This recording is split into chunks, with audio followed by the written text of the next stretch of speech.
It's always fascinating to tell the story of a mother.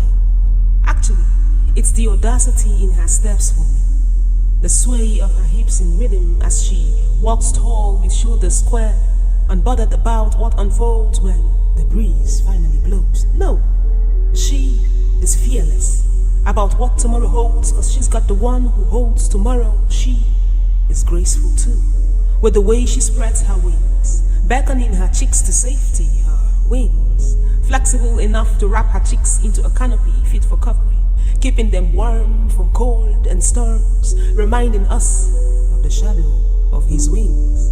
Mother hen, ready to give up her life for those chicks underneath her wings, reminding us of how the Father freely gave up his only son for you and me. Every hawk knows she's terror, the worst nightmare to ever dare. She's got the eye of an eagle, so in vain are the prying eyes of that hawk seeking to steal her chicken. A reminder of how God watches over the sparrows. When we look at her, all we see are omelets and eggs, but take a moment and borrow her lens, and all you'll see are seeds of destiny. She digs and tills the ground with praise, so her seeds can find a home to grow in, a home for training, where she'll teach them to fight without breaking their beak, to wield the sword amidst their cluck and stand back up when they stumble, teaching them that though their wings appear weak, they are bulletproof armor against the enemy's arrows. A reminder of how God teaches our hands to war and our fingers to fight, how he nurtures and loves as a mother does, with hands that gently stroke our weary head, hands beckoning our prodigal souls to come home.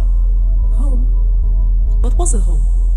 They say home is where the heart is, where the heart is at ease, where the heart can find peace and where a man's treasure is. But I say a woman is a home, a treasure chest perfectly fit for rest. She is a fortress built with a rib, a bone made alive, soft enough to rest her husband's head and strong enough to nestle the heart and lungs that long daily for the breath of God.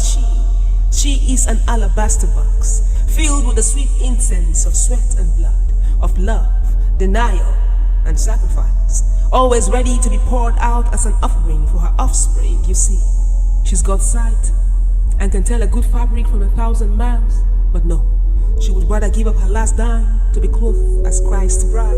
She has a spectrum of emotions, but never bound by them, cause her moods will always swing her to Christ's motions. She is always elegant on heels, only because her help comes from the hills. A mother is a chalice, the vessel without which no human has ever been burned, a life bearer, made to keep seeds, nurture them into vine trees and vineyards that will host the true vine. She's a good ground.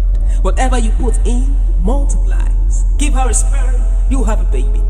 Give her a house, you have a home. Give her groceries, you have a meal. Give her a smile, you have her heart. And like Mary, give her a holy seed and you have God in the flesh seed. A virtuous woman can be found by the one with eyes that can pierce through the crowd to see the one, elastic enough to contain God in the midst of her, the one, flexible enough to be strapped up into Proverbs 21. She knows how to pull the plug on worrying, push it into warring, cause we come from a bloodline of warriors. We war, we push, not just in labor rooms, but on our knees, praying until something happens. In the closet, some call it the war room, where we birth dreams into reality, with groanings too deep for words, waiting to carry in our hands answers, a testament to the goodness of a good God. We are warriors, dangerously attractive on the outside. On the inside, we carry fire. So, warriors, don't sell yourself short. We don't fight in vain, cause in our veins we carry the courage of Mary, the loyalty of Ruth, the obedience of Sarah, the faith of Anna, the strength of Deborah, the charm of Esther. Women who fought and won with meekness, gentleness, lowliness, and obedience. So, warrior, don't let the devil trick you, make you think you're not enough or worth his love. See, before Adam saw Eve, God saw us holy. Before Adam called woman, God called us godly. Before Adam loved, God loved us wholly. You are altogether lovely, and your body a wild geography with curves revealing a network of scriptures. This is beyond fiction.